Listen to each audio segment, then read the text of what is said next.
as we bring you into the land of dawn for the first land game of in dawn. this best of 5 series. Let's get it.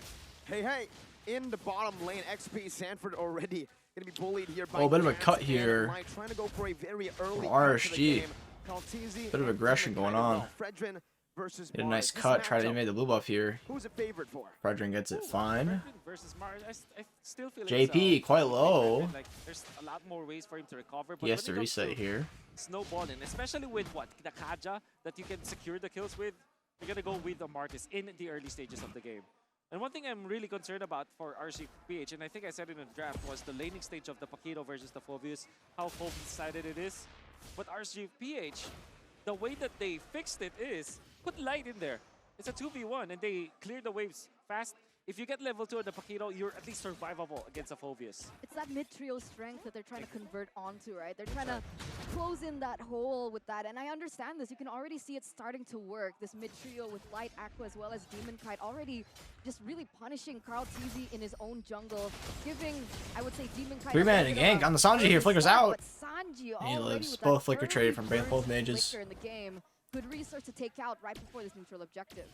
An exchange of battle spells down below. RGPH still leading a bit in the gold department, both setting up for the neutral objective that spawns in 12.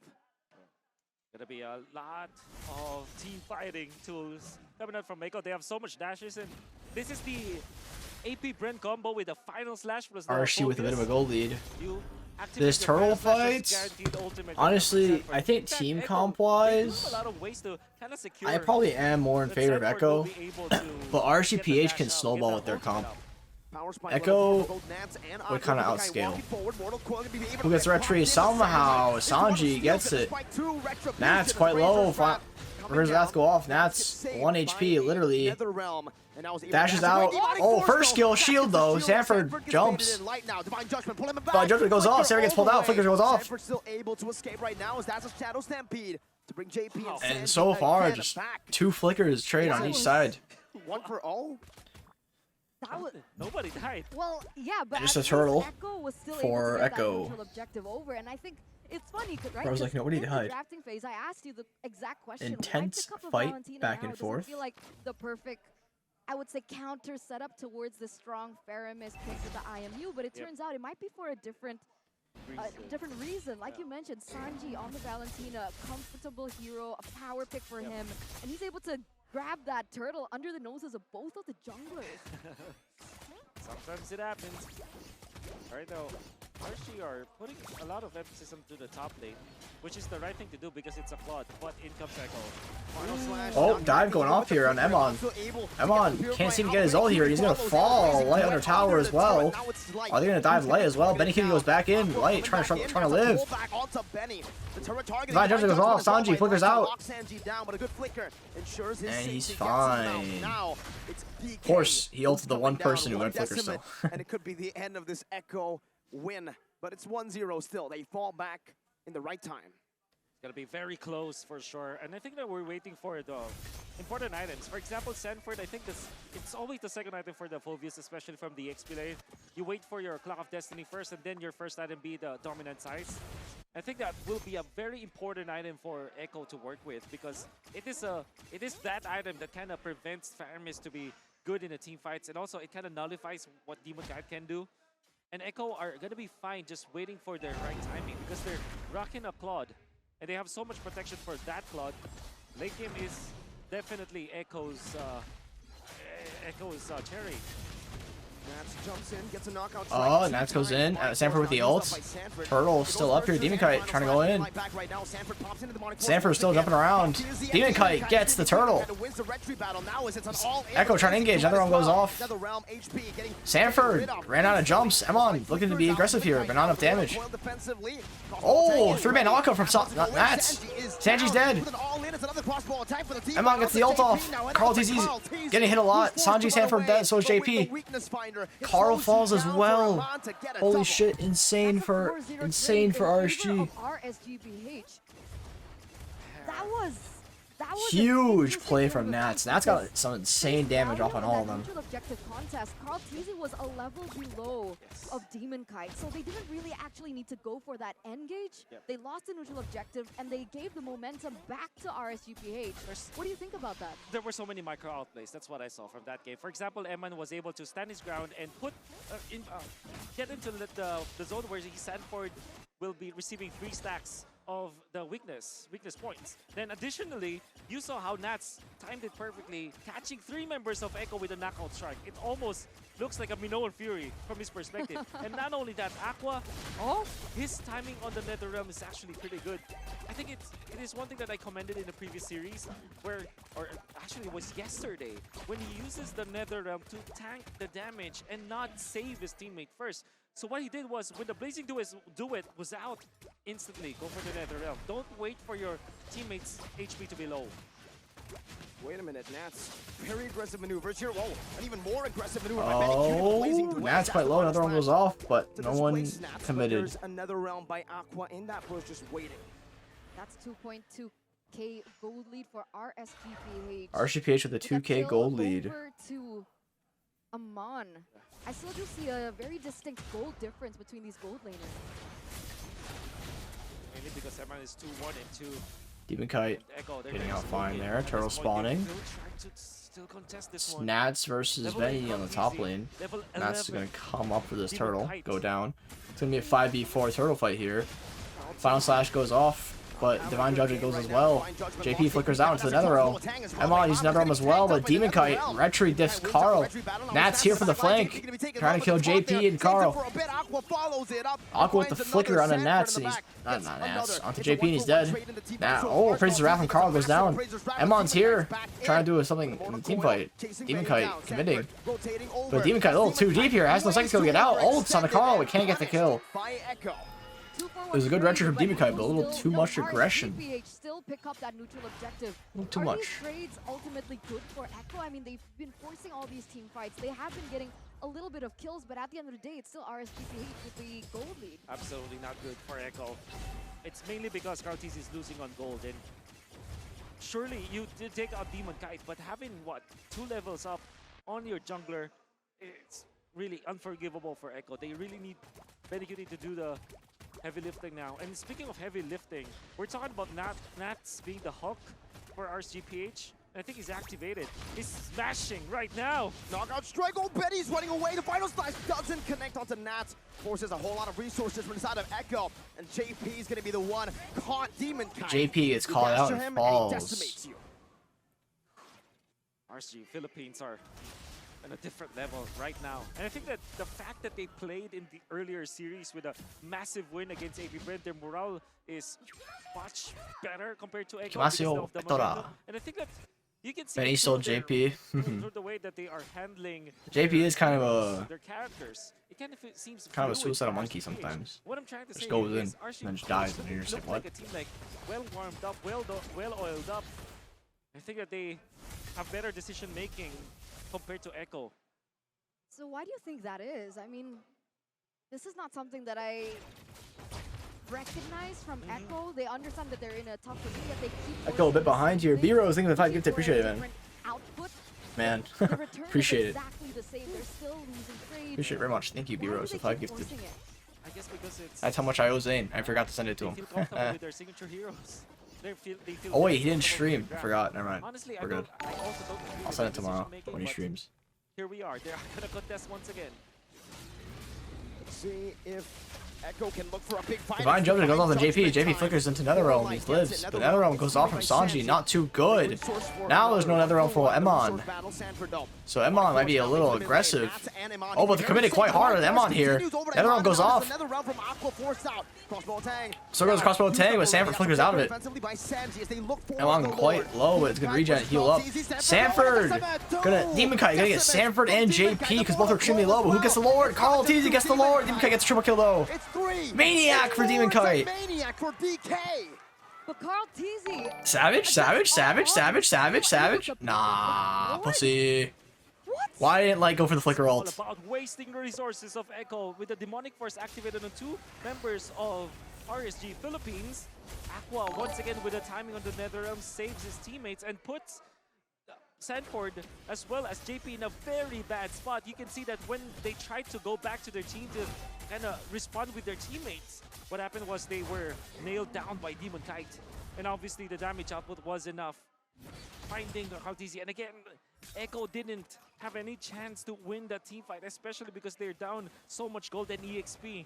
And they suffered the results. They lose 4, they lose the Lord. RSG with a 5k gold lead, even though they lost the Lord. She got a lot of resources out of those kills. Echo trying to group around it, but it's ultimately pointless as they are too far behind. I think that would have been a very valuable resource if they want to play that long-term team fight, especially against Aqua. Yeah. Demon Kite 5-1 and 5. And fortunately for Echo, they did steal that Lord. That's why they will have a little bit of farm, a little bit of a way to farm up. Benecute already up with a Corrosion Scythe. Nevertheless, the defense will be there for RCPH in all lanes. Now for Echo, they're gonna really have to dig deep to find a way back into this game. 3 base turrets is all that is left of Echo's base. RSGPH, we know what happens when they get the snowball rolling. It's no longer a snowball, it's a death ball. And they're utilizing it here in game number 1. Like you said, that is Baliga. Thank you for the membership, appreciate it, man. Last series victory as well. Yeah. You can feel it. You can feel how they move. It's very fluid. Even Nats is not making any kind of mistake. He is on point. And even Demon Kite with what? This is probably the 3rd game of the day for the Martis. As he's playing that Martis, it kind of feels like he's improving his movements every single game. What about the items here? 11 minutes in. I mean, can Benecute still come back and hold the team on his shoulders? Yeah. What about his items? He's 3 items in. Yeah, the fact that he is just 400 gold behind Eman, that's actually pretty good for Echo can come back. There's still a chance. 5k. Maybe. I can imagine that more members of Echo will eventually get that item to counter this 1-1. But more specifically for Sanford, that is very important. The item timing will be great for the team. Hopes that they can win that team fight that way.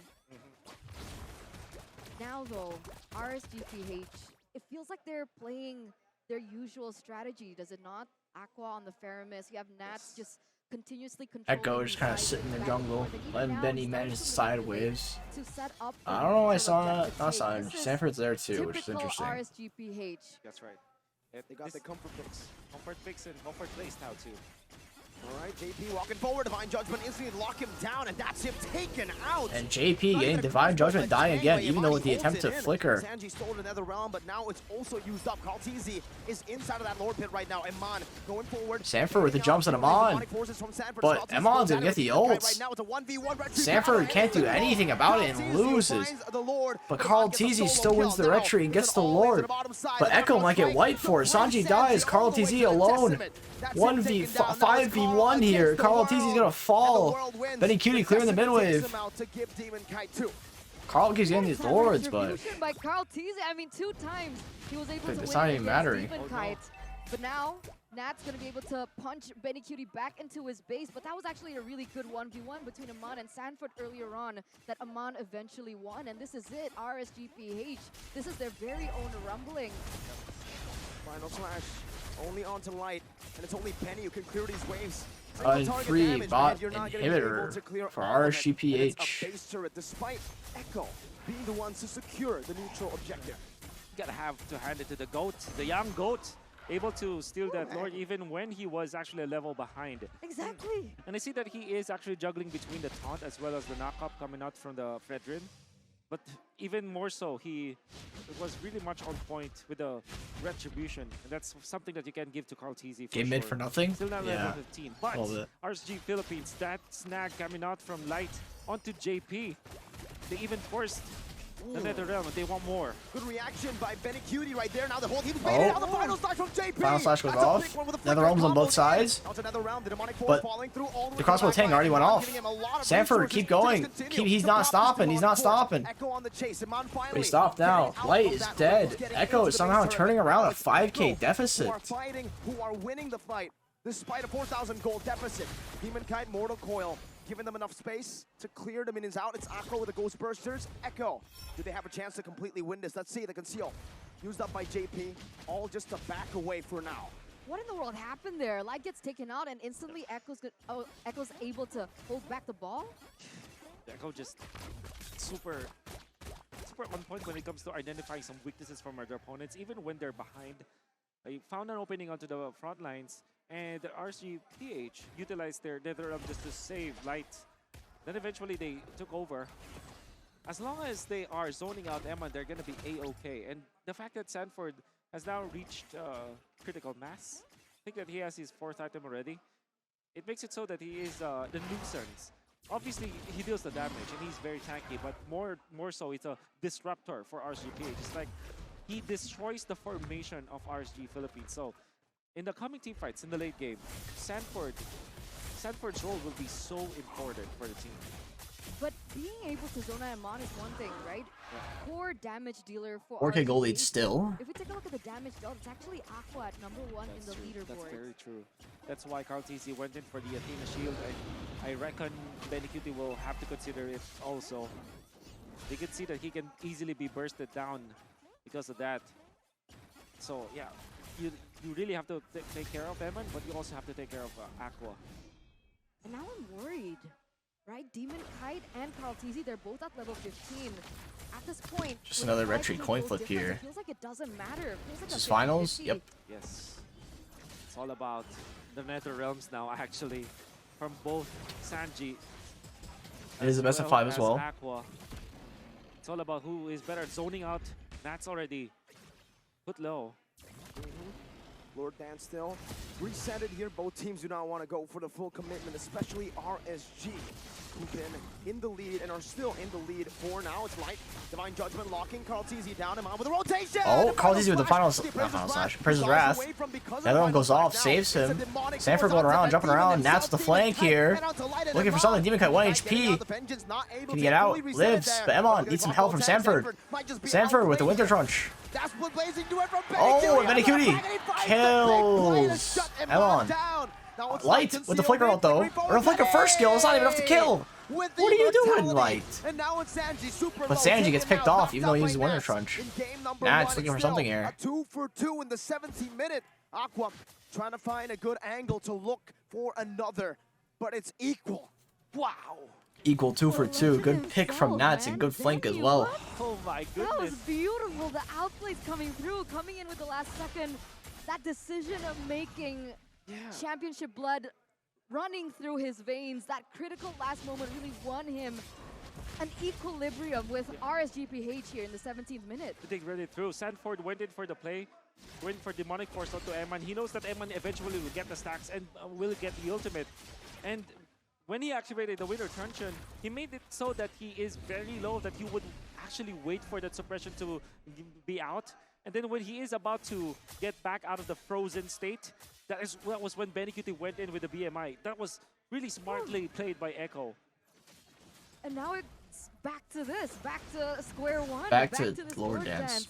Ladies and gentlemen, 18. Back to the Lord almost Dance. 19 minutes It's our in, Lord we're Dance. back to Zawudo. this Lord Tango coming through. And Zawudo. again, right, Nats still trying to be that detrimental force in that bottom side, pushing in that far lane. And what does that do for his team? It actually is able to bring Stanford out of the team in hopes that Amon will be a little bit more free if it comes to a team fight. Light and Eman holding the long bush for CarlTZ. Ooh, all the weakness point popped in. Look at that, half HP instantly. That's CarlTZ, the main frontliner of Echo. Yeah, you gotta have to watch out for the BennyQt plays, by the way, at this stage for Echo. Light, conceal, JP with a good cancel. Oh, JP with the final slash. Light. In a bad spot here, but it's gonna use not Divine Judgment still. Emon gets all the weakest points, but he's gonna try and back up here. Sanford still chasing Emon. But he's running. Sanford not in a good spot here. NetherRealm goes off. Sanford, Winter Trunch as well. NetherRealm as well. Sanford 1 HP dies. Oh, Divine Judgment onto BennyQt. Light with the Giga Brain, held onto it the whole time. 3 on Echo dead, 4 are going to be dead. This is just a GG. Oh my goodness. What a play from Lights to hold on to his ult there. Just wait for Benny to Cutie to go in. Back in season, what, 10? They countered the Phobius. And RSG, oh my god. And JP is flicker ulted. And a divine judgment to end it all. The final and then the base gets finished off with RSG, making it a 1-0. Yeah, Wan is pretty crazy right now, huh?